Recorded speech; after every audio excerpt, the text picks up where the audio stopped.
Bismillahirrahmanirrahim. Assalamualaikum warahmatullahi wabarakatuh.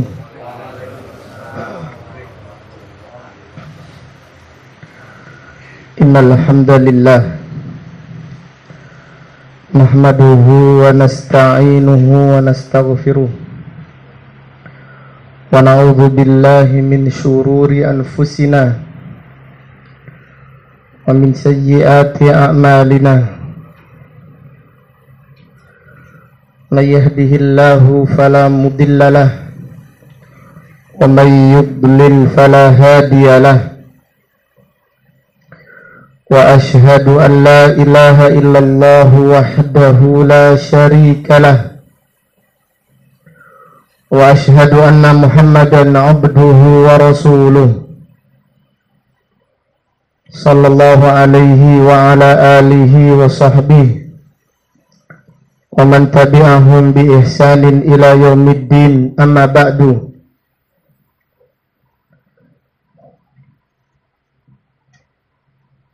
Allahumma faqihna fid din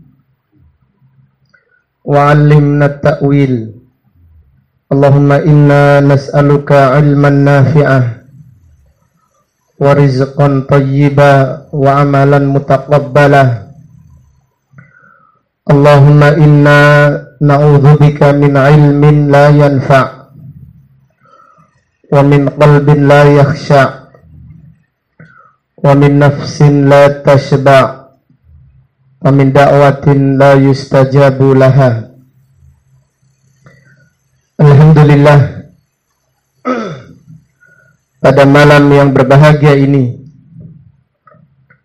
yaitu malam Ahad tanggal 20 bulan Rabiul Awal tahun 1444 Hijriah, dengan izin Allah Ta'ala kita melanjutkan kembali kajian kitab Al-Aqidah Al-Wasithiyah yang ditulis Syekhul Islam Ibnu Taimiyah rahimahullahu ta'ala rahmatan wasi'ah. Pada kesempatan yang berbahagia ini kita akan mengkaji yaitu pembahasan rahmat Allah subhanahu wa ta'ala. Kita akan mengkaji tentang bab rahmat Allah subhanahu wa ta'ala.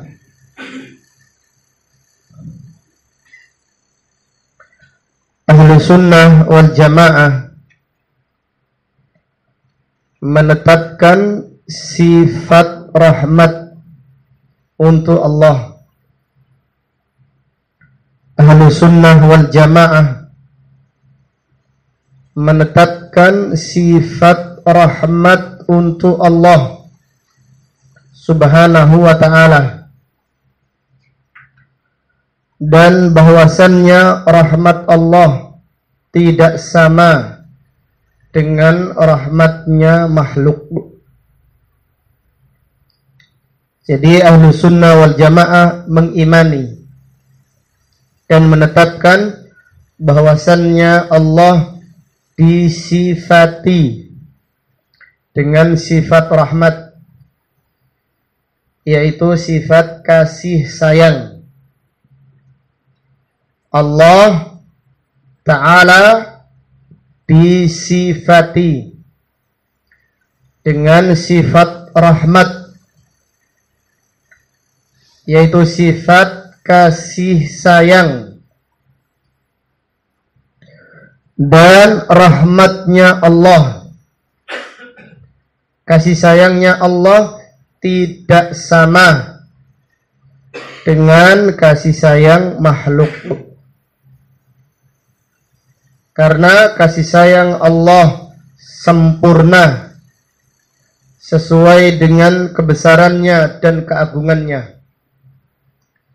Sedangkan kasih sayang makhluk sesuai dengan kekurangannya dan kelemahannya. Jadi kasih sayang Allah itu sempurna sesuai dengan kebesarannya dan keagungannya. Adapun kasih sayang makhluk sesuai dengan kekurangannya dan kelemahannya. Allah Subhanahu wa ta'ala disifati dengan sifat kasih sayang. Allah Subhanahu wa ta'ala disifati dengan sifat kasih sayang. Akan tetapi Allah tidak membutuhkan. Jadi Allah menyayangi. Allah mengasihi dan menyayangi, namun Allah tidak membutuhkan. Jadi apabila Allah menyayangi, apabila Allah mengasihi, itu karena rahmatnya, karena karunia-Nya, bukan karena Allah membutuhkan. Tidak sama dengan kasih sayangnya manusia. Manusia menyayangi tapi membutuhkan. Manusia menyayangi tetapi masih apa? Membutuhkan. Jadi semua yang kita sayangi, kita membutuhkan mereka ada di sekitar kita.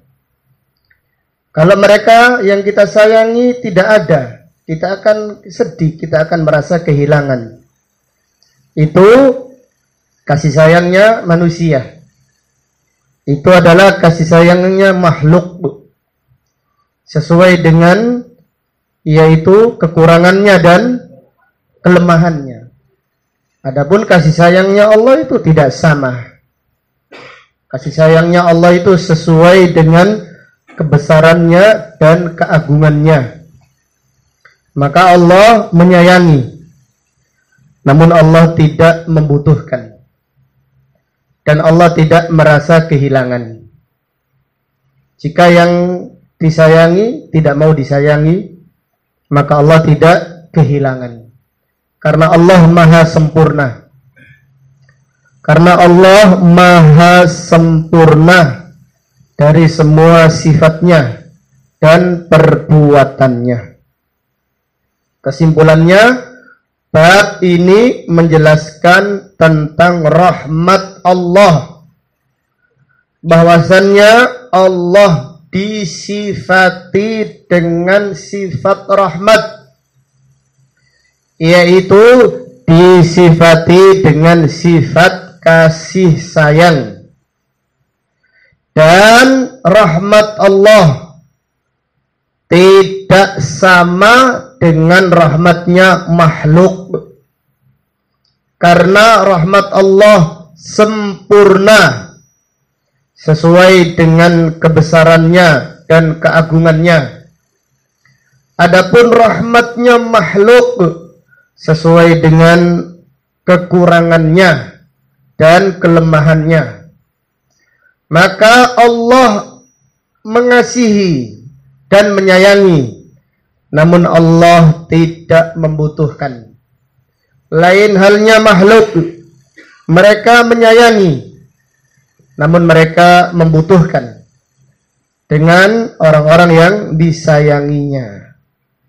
Kemudian kita simak 7 ayat yang dibawakan oleh penulis rahimahullah untuk menetapkan sifat rahmat.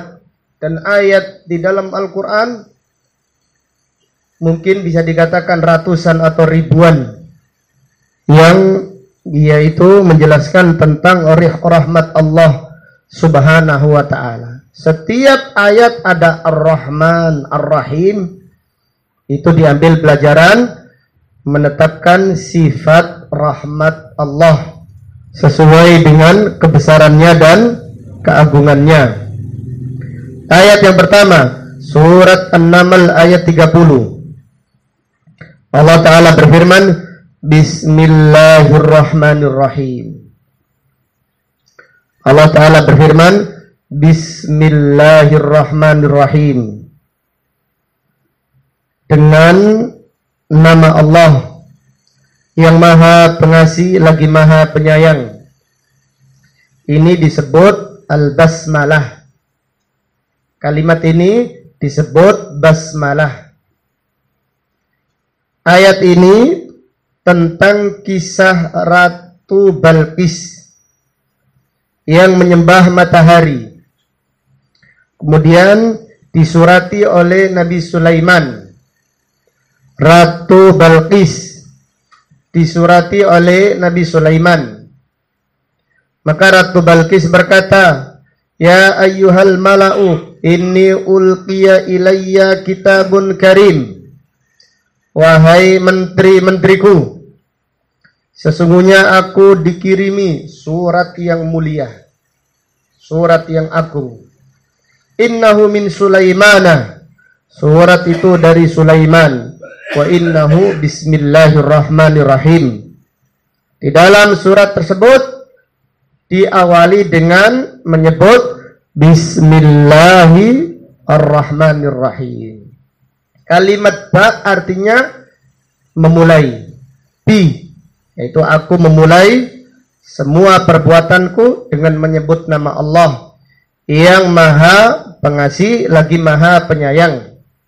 Maka dianjurkan membaca bismillah untuk memulai segala sesuatu.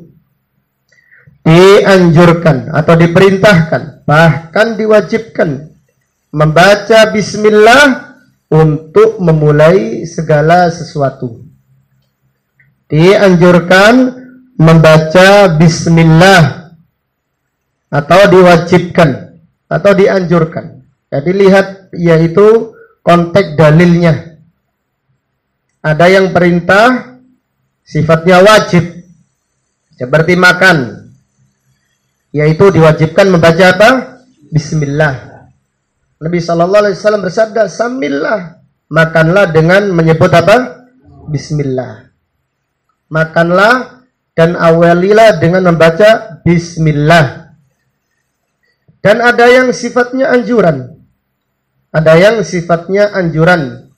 Akan tetapi hendaklah kita sebagai seorang hamba yang lemah, seorang hamba yang banyak kekurangannya, hendaklah kita mengawali segala sesuatu dengan membaca bismillah supaya ditolong oleh Allah, supaya dimudahkan urusan kita oleh Allah Subhanahu wa ta'ala.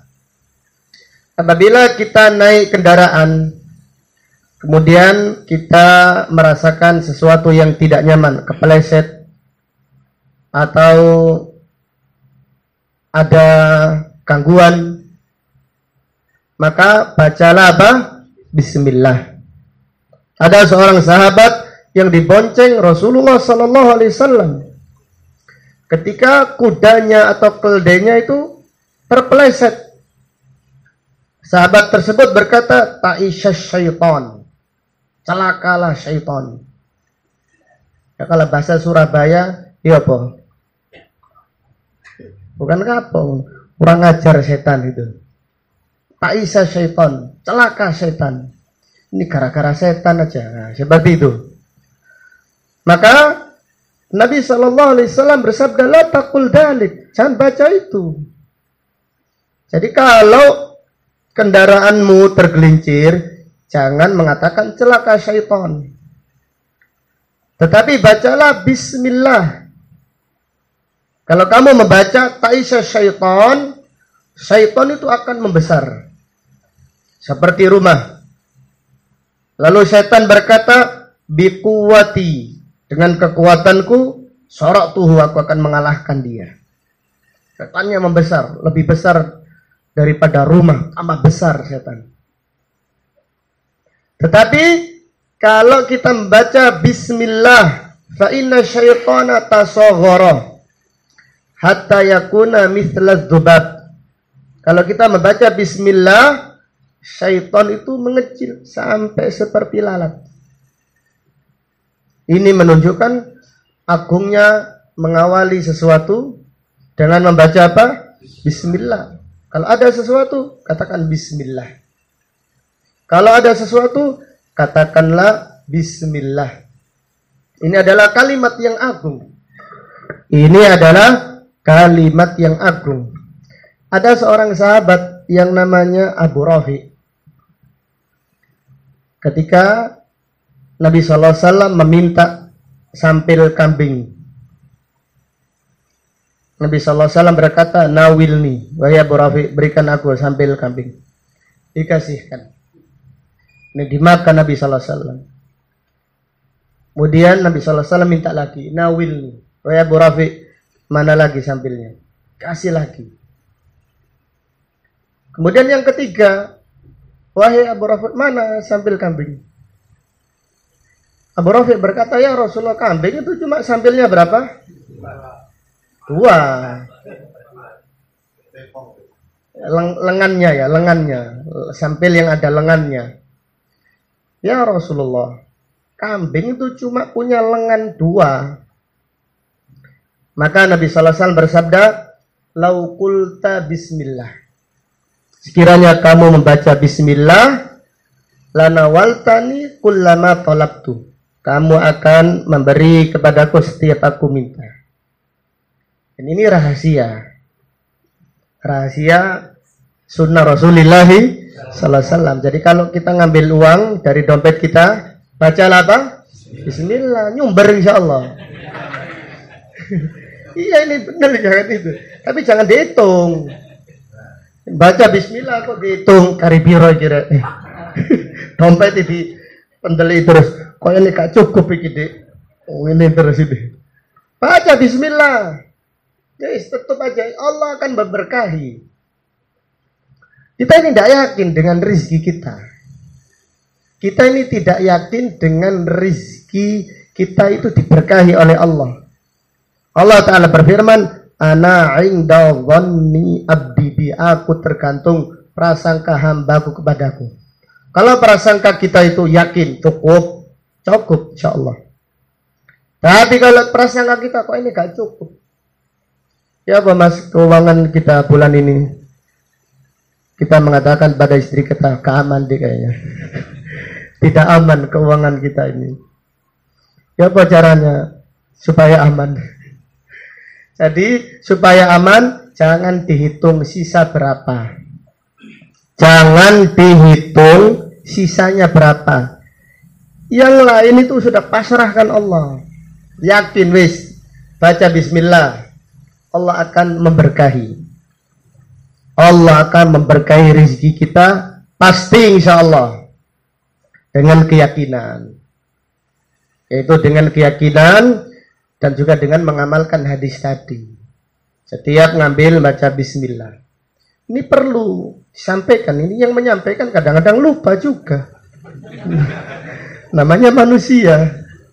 Ini kalau kita habis kajian seperti ini, besok ngambil uang, baca bismillah. Besoknya lagi, lupa lagi, sudah. Ya seperti itu. Namanya manusia. Dinamakan manusia dari kalimat nisyan. Banyak lupa. Maka Allah berfirman, wadzakir, dan berilah peringatan, ilingno, fa inna dzikra tanfa'ul mu'minin. Peringatan itu bermanfaat bagi orang-orang yang beriman. Jadi kalau ngambil uang, bacalah bismillah. Istri yang masak, ngambil nasi, ngambil beras, bismillah, insyaallah diberkahi. Ambil beras sampai ngomel-ngomel, mangan sekotok ini opo iki. Kokon sehat kondi gitu. Baca bismillah, insyaallah cukup bismillah. Bismillah, Allah yang memberkahi. Sesuatu kalau diberkahi oleh Allah itu luar biasa. Sedikit tapi bermanfaat untuk orang banyak. Sedikit tapi nyumber. Bukan hanya nyumber saja, memberikan ketenangan. Memberikan pada kita ketentraman batin. Karena apa? Karena Allah memberkahi. Jadi kalau ngambil uang, ngambil sesuatu, bacalah apa? Bismillah. Karena kalau kita baca bismillah dengan menyebut nama Allah, aku minta berkah. Dengan menyebut nama Allah, aku memulai, aku minta pertolongannya, aku minta berkah. Maka kalimat bismillah itu lil isti'anah, untuk minta tolong, lil bada'ah, untuk mengawali, litabarruk, untuk meminta apa? Berkah. Kalimat bak saja itu artinya minta tolong. Kalimat bak saja artinya memulai. Aku memulai ini. Kalimat bak saja artinya aku minta berkah.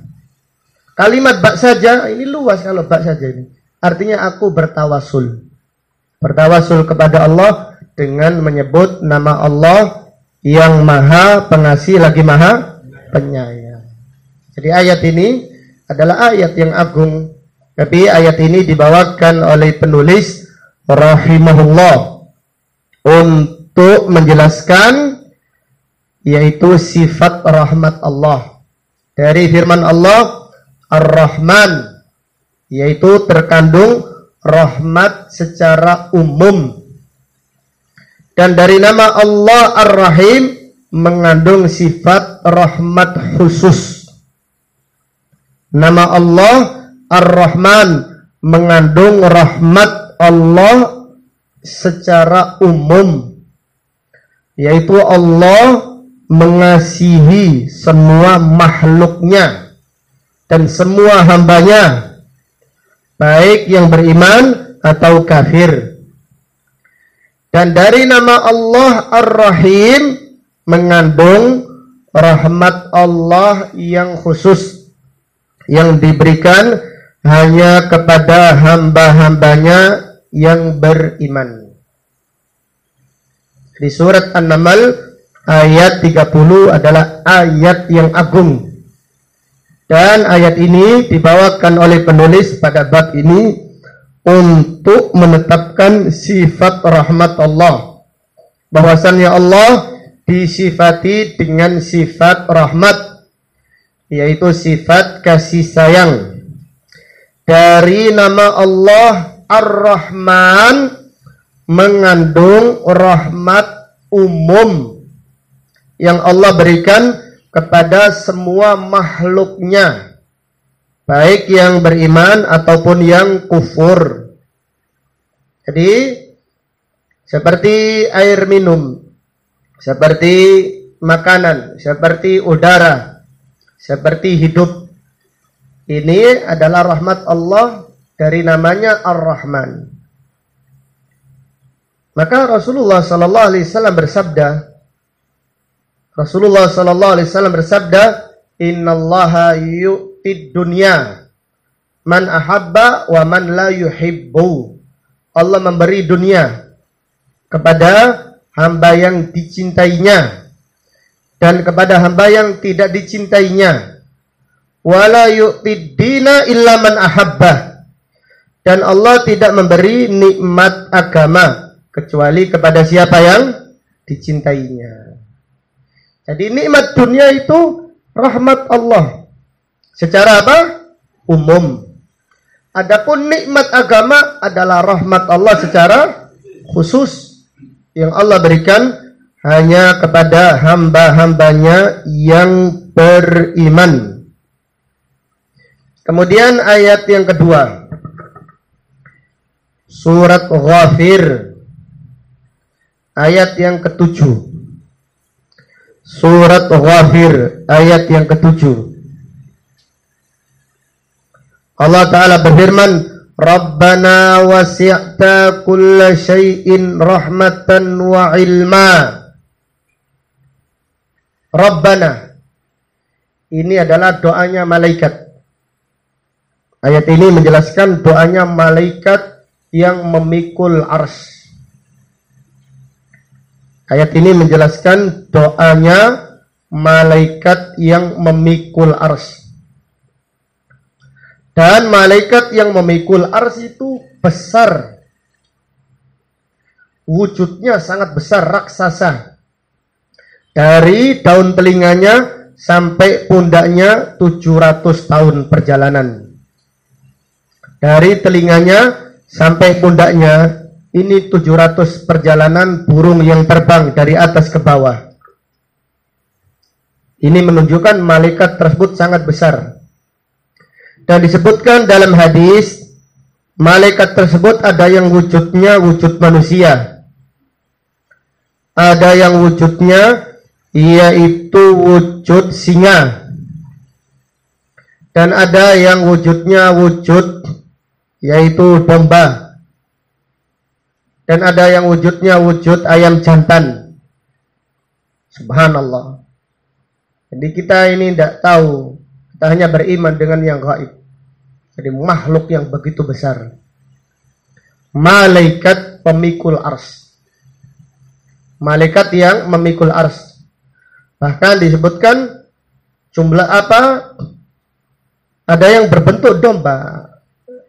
Di dalam hadis yang diperselisihkan para ulama, ada yang wujudnya manusia.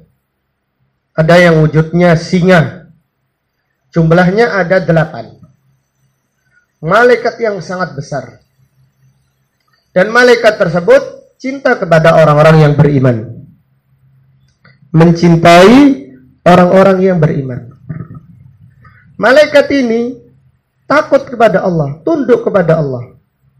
Maka Allah Ta'ala berfirman, alladzina yahmiluna al-arsya wa man hawlahu yusabbihuna bihamdi rabbihim wa yu'minuna bih wa yastaghfiruna lilladzina amanu. Dan malaikat yang memikul ars dan yang ada di sekitarnya bertasbih memuji kebesaran Allah. Dan mereka beriman kepada Allah. Mereka mentauhidkan Allah. Wa yastaghfiruna lilladzina amanu. Mereka beristighfar kepada Allah untuk orang-orang yang beriman. Terlebih khusus untuk orang-orang yang menuntut ilmu. Didoakan oleh malaikat-malaikat yang mulia. Malaikat pemikul ars. Kemudian lanjutan ayat, yaitu pada ayat ini mereka berdoa, Rabbana wasi'ta kulla syai'in rahmatan wa ilma. Ya Allah, sesungguhnya rahmatmu meliputi segala sesuatu.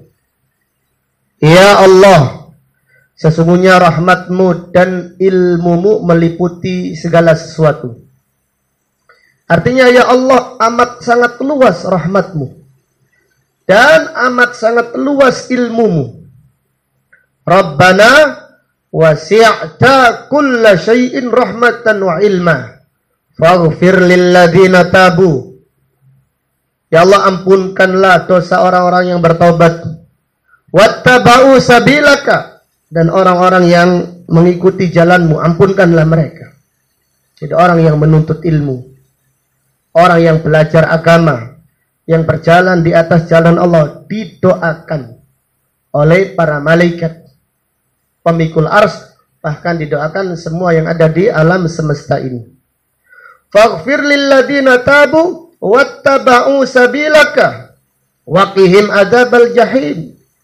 Ya Allah, selamatkan mereka dari siksa neraka jahanam. Rabbana wa adkhilhum, ya Allah, masukkanlah mereka jannati adninil lati wa'attahum, ke surga Aden yang kau janjikan kepada mereka. Wa man salaha min abaihim wa azwajihim wa dzurriyyatihim, bersama orang-orang yang soleh dari orang tua mereka, anak-anak keturunan mereka, dan istri-istri mereka. Innaka antal azizul hakim, sesungguhnya engkau maha perkasa lagi maha bijaksana. Waqihimus sayyi'at, ya Allah, selamatkan mereka dari keburukan. Wa man taqis sayyi'ati yawma idzin faqad rahimtah wa dzalikal fawzul adzim. Dan siapa yang engkau lindungi dari keburukan, berarti engkau telah merahmati mereka dengan rahmat yang khusus. Dan itulah kemenangan yang besar. Dan itulah kemenangan yang besar. Jadi ayat ini adalah ayat yang agung, yang mengkisahkan doa malaikat-malaikat pemikul ars.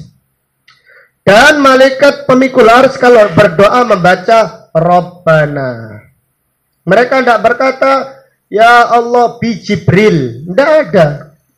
Ya Allah dengan perantara malaikat apa? Jibril. Seperti sekarang ada doa, ya Rabbi bil Mustafa balligh maqasidana waghfir lana ma madha ya wasi'al karami. Seharusnya doanya diganti, ya Rabbal Mustafa langsung. Ya Allah Tuhannya Nabi Muhammad sallallahu alaihi wasallam. Bukan ya Allah dengan Nabi Muhammad, tidak langsung ya Allah. Karena tawasul dengan menyebut nama para nabi dan para rasul atau para malaikat tidak ada di dalam Al-Quran. Jadi malaikat pemikul ars dibandingkan dengan malaikat Jibril, mana yang lebih mulia? Malaikat siapa? Malaikat Jibril. Tapi malaikat ini tidak berdoa Rabbana bi Jibril, ya Allah dengan malaikat apa? Jibril. Tapi langsung Rabbana Allahumma. Jadi doa para malaikat yang ada di dalam Al-Quran, doa para nabi yang ada di dalam Al-Quran itu Allahumma, Rabbana atau langsung Rabbi. Jadi Rabbi ya Allah, ya Tuhanku. Seperti itu. Demikian. Ayat ini, yaitu surat Ghafir, ayat yang ke-7, dibawakan oleh penulis untuk menjelaskan luasnya rahmat Allah Subhanahu wa ta'ala.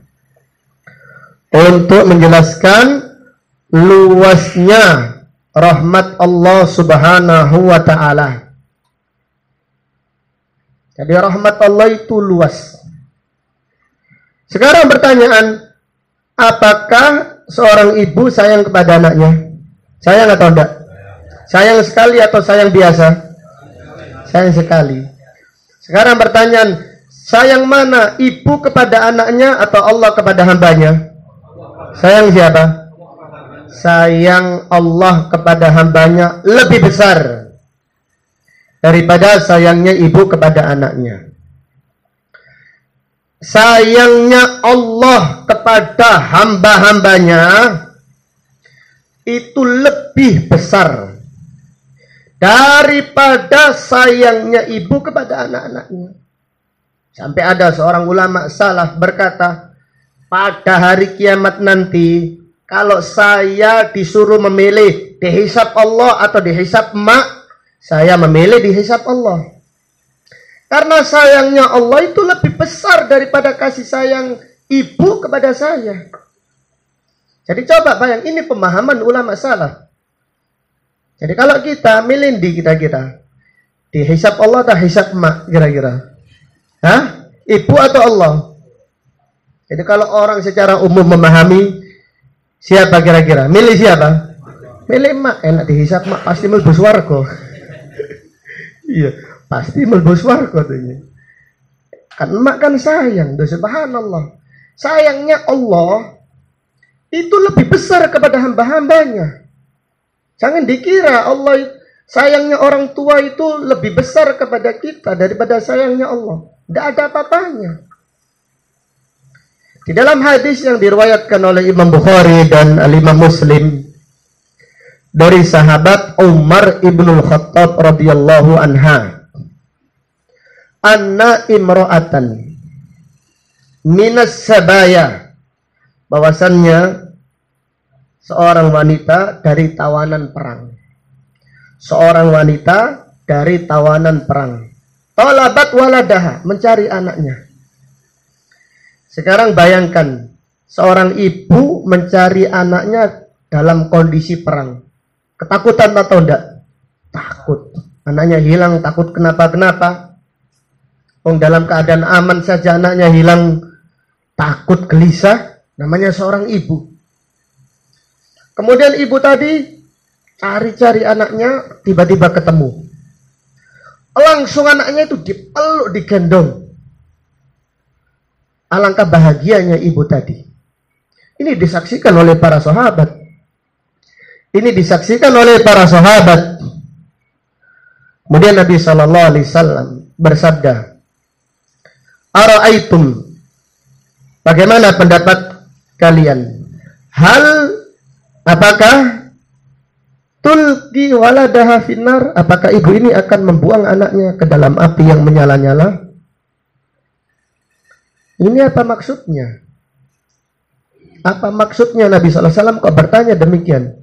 Wahai para sahabat, apakah mungkin ibu tadi membuang anaknya ke dalam api? Setelah anaknya dicari, dipeluk, langsung dibuang ke api.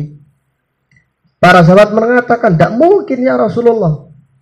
Walaupun ibu tadi mampu, tapi tidak mungkin. Karena kasih sayang ibu tidak mungkin membuang anaknya ke dalam api. Lalu Rasulullah SAW bersabda, Lallahu arhamu bi'ibadihi min hadihi biwaladiha. Sesungguhnya Allah lebih sayang kepada hamba-hambanya daripada ibu ini kepada anaknya. Sesungguhnya Allah lebih sayang kepada hamba-hambanya daripada seorang ibu sayang kepada apa? Anaknya. Jadi ayat ini adalah ayat yang agung yang menjelaskan bahwasanya rahmat Allah itu sangat luas. Rahmat Allah itu sangat luas. Maka orang-orang kafir itu orang yang tidak mau dirahmati Allah. Orang kafir adalah orang yang tidak mau dirahmati Allah. Padahal Allah itu sangat luas rahmatnya. Fir'aun itu ketika tenggelam. Baca la ilaha illallah terus. La ilaha illallah, la ilaha illallah, la ilaha illallah.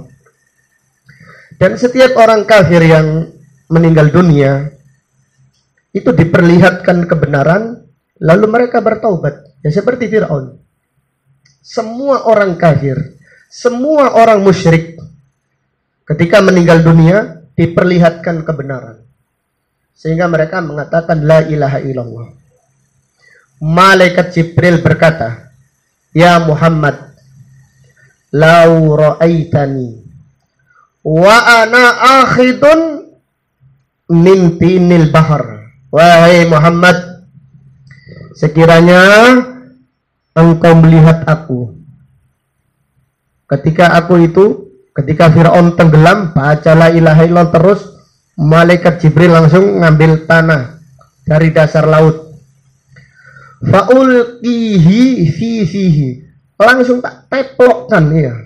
Tak teplokkan tanah ini ke mulutnya Fir'aun, tak sumpel dengan tanah. Supaya gak ngomong wis, mingkem wis. Makhafata antana lahu rahmat. Aku khawatir Fir'aun ini dirahmati Allah. Aku khawatir Fir'aun ini dirahmati Allah. Fir'aun ini gak putus asa mau la ilaha illallah. Penyesalan wis. Tapi penyesalan ketika nyawa sudah dicabut itu tidak bermanfaat.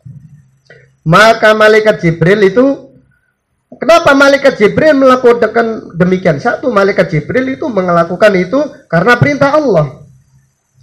Malaikat Jibril menyumpel atau menutup, yaitu mulutnya Fir'aun dengan tanah dari dasar laut. Bukan berarti malaikat Jibril tidak senang kalau Fir'aun ini diampuni oleh Allah. Enggak. Tapi malaikat Jibril memahami luasnya rahmat Allah. Malaikat Jibril melakukan tersebut karena malaikat Jibril itu faham rahmat Allah itu sangat luas. Tapi Fir'aun tidak mungkin dirahmati Allah karena Fir'aun membaca la ilaha illallah di saat nyawanya sudah apa? Diambil, sudah melihat alam akhirat, sudah melihat kiamat. Karena orang yang sudah meninggal dunia, faqad qamat qiyamatuhu. Siapa yang meninggal dunia, maka kiamatnya telah tiba. Siapa yang meninggal dunia, maka kiamatnya telah tiba. Maka Nabi SAW sering bersabda, kalau anak ini sudah besar, maka orang yang tua ini akan menjumpai hari kiamat. Artinya kiamat kematiannya. Dari kisah tadi, kisah Jibril yang menutup mulutnya Fir'aun dengan apa tadi? Dengan tanah dari dasar laut. Diteplok, yang bahasa Jawanya itu diteplok dengan tanah supaya mingkem, karena malaikat Jibril memahami betapa luasnya rahmat Allah Subhanahu wa ta'ala. Demikian. Maka surat Ghafir ayat 7 menjelaskan luasnya rahmat Allah kepada hamba-hambanya. Ini menunjukkan sempurnanya rahmat Allah. Dan rahmatnya Allah itu tidak sama dengan rahmatnya makhluk. Karena rahmat Allah sesuai dengan kebesarannya dan keagungannya. Dan rahmat Allah itu sempurna. Tidak ada kekurangannya. Maka Allah merahmati, Allah menyayangi, Allah mengasihi. Namun Allah tidak membutuhkan. Allah tidak kehilangan. Fir'aun tidak mau dirahmati. Terserah Fir'aun. Dia sendiri yang merasakan akibat dari kekufurannya dan kesyirikannya. Kemudian ayat berikutnya, ayat yang ketiga, surat Al-Ahzab ayat 43. Surat Al-Ahzab ayat 43, Allah Ta'ala berfirman, wa kana bil mu'minina rahima, dan sesungguhnya Allah amat sangat penyayang kepada hamba-hambanya yang beriman. Wa kana bil mu'minina rahima. Tidak ada di dalam Al-Quran wa kana bil kafirina rahima, tidak ada. Maka dari nama Allah Ar-Rahim mengandung rahmat yang khusus untuk hamba-hambanya apa? Yang beriman. Dari nama Allah Ar-Rahim, maka diartikan yang maha penyayang. Ini terjemahan yang bagus juga. Karena yang maha pengasih, semua yang dikasihi Allah belum tentu disayangi. Tetapi yang disayangi pasti dikasihi. Maka Allah berfirman, wa kana bil mu'minina rahima. Dan sesungguhnya Allah amat sangat sayang bil mu'minin, yaitu kepada hamba-hambanya yang beriman. Dalam hadis yang diriwayatkan oleh Imam Muslim, Rasulullah sallallahu alaihi wasallam bersabda, inna lillahi mi'ata rahmatin. Sesungguhnya Allah memiliki 100 rahmat. Sesungguhnya Allah memiliki 100 rahmat. Jadi Allah menciptakan 100 rahmat. Sesungguhnya Allah memiliki 100 rahmat. Anzala biha rahmatan wahidatan.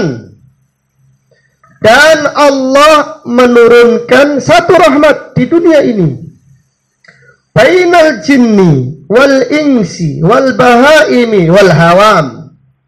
Satu rahmat ini diturunkan oleh Allah, disebarkan kepada manusia, jin, binatang, dan serangga. Seperti semut. Betapa sayangnya semut antara satu dan yang lainnya. Itu dengan satu rahmat Allah. Anzala biha rahmatan wahidah. Allah menurunkan satu rahmat ke dunia ini, disebarkan di antara jin, manusia, binatang, dan serangga. Fabiha yata'atafun wa biha yatarahamun. Dengan satu rahmat ini, manusia atau makhluk atau binatang antara satu dan yang lain saling menyayangi. Ibu sayang dengan anaknya itu dengan satu rahmat Allah saja. Wa biha ya'tiful wahsu ala waladiha. Dengan satu rahmat ini binatang buas seperti singa itu binatang buas tapi sayang kepada anaknya. Singa kan buas, tapi sak buas-buasnya singa masih sayang kepada apa? Anaknya. Itu dengan satu rahmat Allah. Kemudian Nabi SAW bersabda, wa akhara tis'atan tis'an wa tis'ina rahmatan lil mu'minina yaumal qiyamah. Kemudian Allah mengakhirkan 99 rahmat untuk hamba-hambanya yang beriman pada hari kiamat nanti. Dan Allah mengakhirkan 99 rahmatnya untuk hamba-hambanya yang beriman pada hari kiamat. Jadi sungguh rugi orang yang hanya mengejar satu rahmat saja. Ada orang yang tujuannya hidup dunia, tujuan hidupnya untuk dunia mengejar satu rahmat Allah. Dan satu rahmat Allah ini disebarkan kepada manusia, jin, binatang, semut, serangga, semuanya ini satu rahmat. Rebutan satu meninggalkan 99. Padahal Allah yaitu menyediakan, mengakhirkan 99 rahmatnya untuk hamba-hambanya yang beriman pada hari kiamat. Jadi untuk itulah kita menuntut ilmu, untuk mengejar 99 rahmat Allah pada hari kiamat nanti. Untuk itu kita sabar di atas kebenaran, sabar di atas tauhid, sabar beramal soleh, sabar berakhlak mulia, untuk mencari 99 rahmat Allah yang disimpan pada hari kiamat nanti untuk hamba-hambanya yang beriman. Maka Allah Ta'ala berfirman, wa kana bil mu'minina rahima. Dan sesungguhnya Allah amat sangat sayang kepada hamba-hambanya yang beriman. Dan Allah amat sangat sayang kepada hamba-hambanya yang beriman. Jadi kalau yang lain dikasih satu saja, orang yang beriman dikasih berapa kira-kira? Tambah satu jadi berapa? 100. Kalau kita nggak dapat yang satu, kita nggak makan kalau gitu. Jadi orang yang beriman mendapat 100 rahmat. Satu di dunia, 99 di akhirat nanti. Jadi orang yang beriman diberi oleh Allah rahmat yang sempurna. Adapun yang lainnya yang tidak mau beriman cuma satu saja. Jadi mereka hidup untuk mengejar satu rahmat saja. Untuk mengejar satu rahmat Allah Subhanahu wa ta'ala. Kemudian ayat yang berikutnya. Jadi ayat tadi surat Al-Ahzab ayat 43 dibawakan oleh penulis untuk menjelaskan bahwasannya dari nama Allah Ar-Rahim terkandung rahmat yang khusus untuk hamba-hamba Allah yang beriman saja. Dengan demikian Allah disifati dengan sifat rahmat. Dan rahmat Allah ada yang sifatnya umum dan ada yang sifatnya apa? Khusus. Kemudian ayat yang keempat surat Al-A'raf ayat 156. Allah Ta'ala berfirman, wa rahmati wasi'at kulla syai'. Dan rahmatku meliputi segala sesuatu. Wa rahmati wasi'at kulla syai'. Dan rahmatku lebih luas dan meliputi segala sesuatu. Dalam hadis Al-Qudsi Allah Ta'ala berfirman, inna rahmati sabaqat ghadabi. Sesungguhnya kasih sayangku itu mendahului kemurkaanku.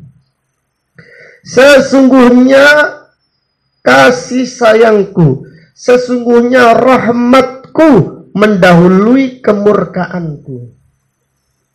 Jadi apabila seorang hamba dosanya banyak tetapi masih memiliki tauhid, memiliki iman, maka dia masih dirahmati Allah. Seorang hamba walaupun dosanya banyak, dosanya sepenuh bumi atau menjulang ke langit, tapi masih memiliki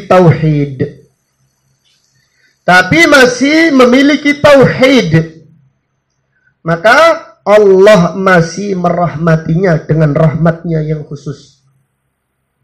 Karena apa? Karena rahmat Allah itu lebih mendahului kemurkaannya. Karena rahmat Allah itu lebih mendahului kemurkaannya. Maka para ulama mengatakan ahlun nar, penghuni neraka dari kalangan yang beriman masih dirahmati Allah.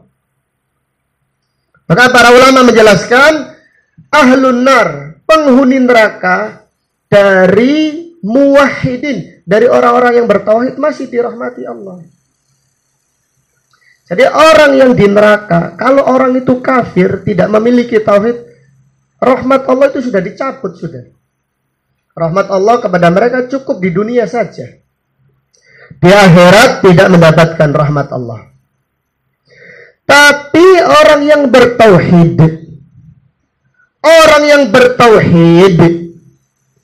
yang meninggal dunia tidak pernah melakukan kesyirikan, tapi dosanya banyak, bertauhid, nyolong ya gelem si arpan, geleman ya. Kemudian iri hati, tapi si bertauhid ya. Melakukan riba ya, pokoknya mengatasi masalah tanpa masalah. Ya boleh riba, wah apa mengatasi masalah tanpa masalah. Tapi si untung dia masih memiliki apa?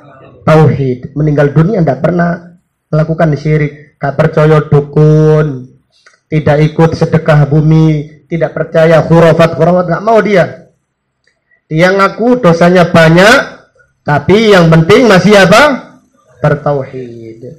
Kemudian meninggal dunia, dosanya banyak, masuk neraka. Orang yang seperti itu mlebu neraka tetap dirahmati Allah. Jadi orang yang bertauhid walaupun di neraka masih dirahmati Allah. Sekarang pertanyaan, bagaimana dirahmati Allah kok mlebu neraka kok dirahmati? Kalau dirahmati kan oh ya nggak mlebu neraka. Hah? Iya. Maka para ulama mengatakan penghuni neraka dari kalangan orang-orang yang bertauhid masih dirahmati Allah. Untuk di neraka saya tetap dirahmati. Satu, bukti rahmat Allah kepada orang-orang yang bertauhid walaupun di neraka. Satu, mereka tidak disiksa dengan semua dosanya. Mereka tidak disiksa dengan semua dosanya. Jadi yang disiksa dengan semua dosanya hanya orang kafir. Jadi orang yang bertauhid di neraka tidak disiksa dengan semua dosanya. Dalam hadis yang diriwayatkan oleh Imam Muslim, Nabi SAW bersabda, jadi Allah Ta'ala bertanya tentang dosa hamba-hambanya. Allah bertanya, wahai hambaku, kamu melakukan dosa ini? Iya. Allah memperlihatkan dosa-dosa yang kecil. Padahal dia takut dosa lain yang lebih besar yang banyak. Itu masih diampuni oleh Allah. Jadi orang yang bertauhid, kalau di neraka disiksa dengan apa? Sebagian apa? Dosanya, untuk menggugurkan dosanya tadi. Tidak semua dosanya disiksa oleh Allah. Ini satu. Kemudian yang kedua, apa kira-kira yang kedua? Yang kedua dimatikan di neraka. Yang kedua dimatikan di neraka, disiksa sampai mati. Kalau sudah mati tidak dihidupkan lagi. Adapun yang disiksa, dimatikan, dihidupkan, la yamutu fiha wala yahya, itu orang kafir. Disiksa sampai mati, kalau sudah mati sampai hangus, dihidupkan lagi, dikasih kulit baru lagi. Itu orang kafir. Adapun orang yang beriman disiksa sampai mati berdasarkan hadis riwayat Imam Ahmad dan riwayat Al-Imam Muslim. Nabi SAW bersabda, amma ahlun nar alladina hum ahluha, penghuni neraka, penghuni asli, penduduk tetap, warga negara asli neraka. Maksudnya orang kafir, orang musyrik, Fa innahum la yamutuna fiha wa la yahyaun. Mereka tidak mati, tidak dihidup. Artinya tidak dimatikan dan tidak dihidupkan dengan tentram. Setiap kali disiksa sampai mati, dihidupkan lagi. Itu penduduk neraka asli. Paspornya wis asli wis. Paspor asli, KTP-nya lengkap wis. Iya, paten. Sampai mungkin ada, jelas ada nomor penduduknya itu ada. Asli wis. Adapun amma al-usatu minal mu'minin, adapun orang-orang yang bermaksiat dari orang-orang yang beriman, fayumituhumullahu imata, Allah mematikan mereka di neraka. Kalau dimatikan di neraka itu nikmat atau tidak nikmat? Nikmat bagi mereka, jangan meminta gitu loh. Nikmat bagi penghuni neraka, ini rahmat Allah. Maka penghuni neraka dari kalangan orang yang bertauhid masih dirahmati Allah. Karena mereka dimatikan. Coba kalau mereka orang kafir disiksa sampai mati, dihidupkan lagi. Disiksa lagi sampai mati, hidup lagi. Demikian. Dan mereka itu orang kafir dikasih kulit yang tebal. Kulitnya itu jarak 3 hari perjalanan tebalnya. Nabi SAW bersabda, nabul kafir mithlu Uhud, gigi taringnya orang kafir seperti gunung Uhud.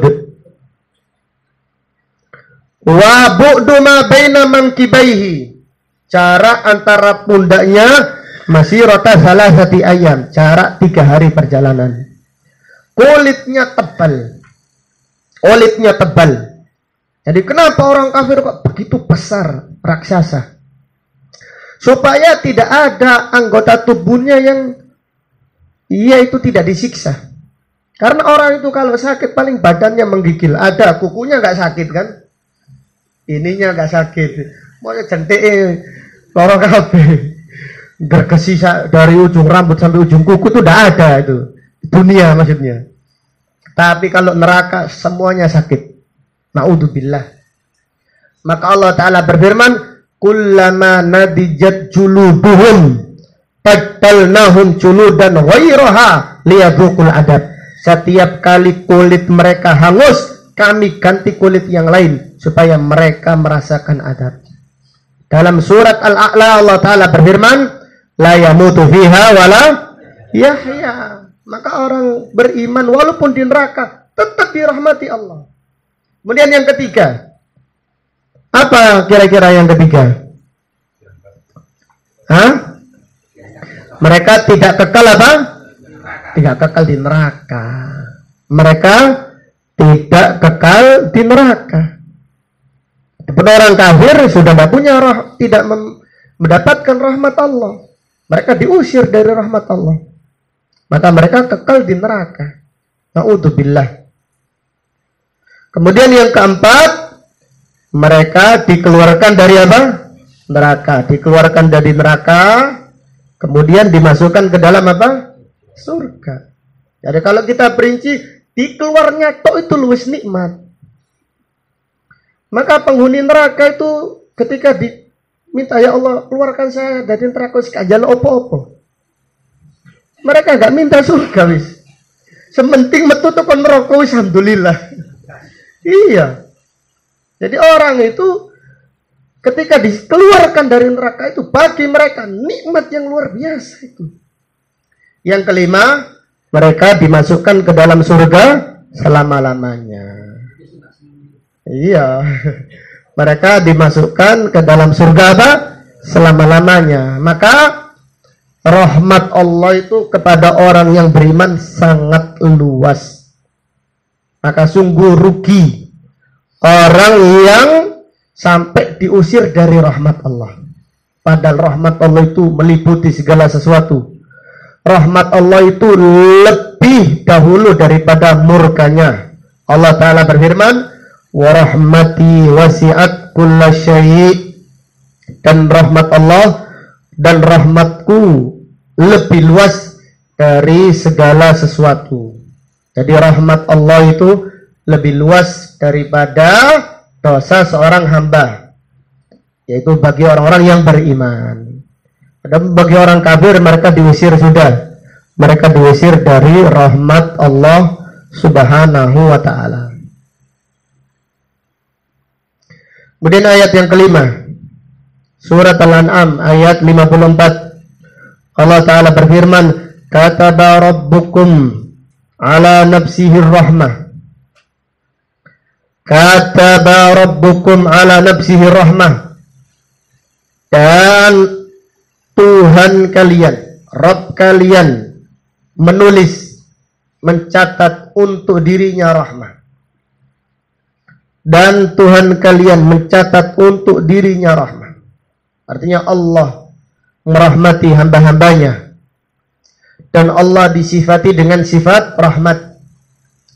Dan sifat rahmat Allah itu sempurna, sesuai dengan kebesarannya, kemuliaannya, dan keagungannya. Dan rahmat Allah tidak sama dengan rahmatnya makhluk. Kemudian ayat berikutnya, surat Yunus ayat 7. Wa huwal ghafurur rahim. Dan dialah Allah yang maha pengampun lagi maha penyayang. Ayat 107 dari surat Yunus. Wa huwal ghafurur rahim. Dialah Allah yang maha pengampun lagi maha penyayang. Dan ayat ini sering kita baca di dalam Al-Quran. Wa huwal ghafurur rahim. Dialah Allah yang maha pengampun lagi maha penyayang. Ayat ini menjelaskan anjuran Allah kepada hamba-hambanya yang beriman untuk bertaubat. Karena siapa yang bertaubat, Allah mengampuni dosa-dosanya dan Allah langsung spontan menyayanginya. Jadi kalau ada orang yang bertaubat, tidak pakai menunggu 1 hari, 2 hari baru Allah sayang, enggak. Langsung. Ketika dia bertaubat, langsung disayangi oleh Allah. Kalau orang meminta maaf kepada kita, minta maaf, belum kita maafkan. Belum tentu kita memaafkannya. Menyayangi, ada orang minta maaf kepada kita, kemudian minta sayang. Contohnya istri kita minta maaf. Mas minta maaf ya. Mas sayangi saya ya. Si tak maaf no disi. Sayang meneh-meneh disi. Hati ini masih panas ini si turung. Si turung saya sayang si an. Wong sepuro si turung cemane sayang. Tak sepuro lu si turung cemane sayang. Ini sama nih kocok ngai masalah ta. Hidup ini sekali, jangan banyak melakukan permasalahan, jangan banyak kesalahan. Ada orang salah kepada kita dengan salah yang kedua kalinya, kemudian minta maaf, belum tentu kita bisa memaafkan. Ada orang yang salah kepada kita dengan kesalahan yang sama ketiga kalinya. Ojo mani nyepuro, nonton tok lu sembenak kisan. Sampai nu pancet tay kelakuane. Sampai niku menungso atau sampai menungso itu apa sih? Kok pancet ya kelakuan sampai itu. Sedangkan kesalahan kita ini kepada Allah itu berapa kali? Berulang kali kan? Berulang kali. Tapi Allah berfirman, wa huwal ghafurur rahim. Allah maha pengampun lagi maha penyayang. Allah itu kalau ada orang bertobat, Allah tidak pernah mengatakan kamu itu melakukan kesalahan berapa kali. Tidak pernah. Tapi Allah berfirman, alima abdi, hambaku mengetahui, anna lahu rabban yaghfiru dzunub, dia memiliki Tuhan yang mengampuni dosa. Maka aku ampuni dosa hamba-hambaku. Dan apabila Allah mengampuni, Allah langsung menyayangi. Allah apabila mengampuni, Allah langsung menyayangi dengan rasa yang khusus. Karena rahim. Allah tidak berfirman wa huwal ghafurur rahman. Tapi Allah berfirman wa huwal ghafurur rahim. Dia diberi kasih sayang yang khusus. Maka ayat wa huwal ghafurur rahim, kita kalau membaca ayat wa huwal ghafurur rahim itu artinya anjuran banyak taubat. Karena Allah itu kepada orang yang bertaubat, Allah itu senang, Allah bergembira. Allah mengampuni dan Allah langsung menyayangi. Tapi harus kita memiliki kaidah bahwasanya Allah itu senang dengan orang-orang yang bertaubat, bukan berarti Allah sedih kalau ada orang-orang yang tidak bertaubat. Jelas ya? Karena Allah tidak butuh orang taubat, tidak butuh. Taubatnya seseorang itu tidak menambahkan kekuasaannya Allah. Maka Allah itu menyayangi, namun Allah tidak membutuhkan. Karena kasih sayangnya Allah itu sempurna, tidak sama dengan kasih sayangnya makhluk. Kita ini menyayangi, tapi kita itu membutuhkan. Kita ini menyayangi, tapi kita apa? Membutuhkan. Jadi demikian, coba istri kita porik 3 hari gitu. Bingung atau nggak saya tahu enggak? Bingung. Iya, gila apa bojo gini. Iya, tak urut no. Iya. Orang itu karena kita ini sayang tapi kita memiliki sifat kurang. Kita menyayangi namun kita membutuhkan, lain dengan Allah. Allah menyayangi tapi jangan dikatakan Allah membutuhkan. Allah menyayangi karena karunia-Nya, karena kemuliaan-Nya, tapi bukan karena kebutuhannya. Maka rahmat Allah itu sempurna, tidak sama dengan rahmatnya makhluk yang banyak kekurangannya dan banyak kelemahannya. Kemudian ayat yang terakhir pada bab ini, surat Yusuf ayat 64, Allah Ta'ala berfirman, Fallahu khairun hafidhah wa huwa arhamur rahimin.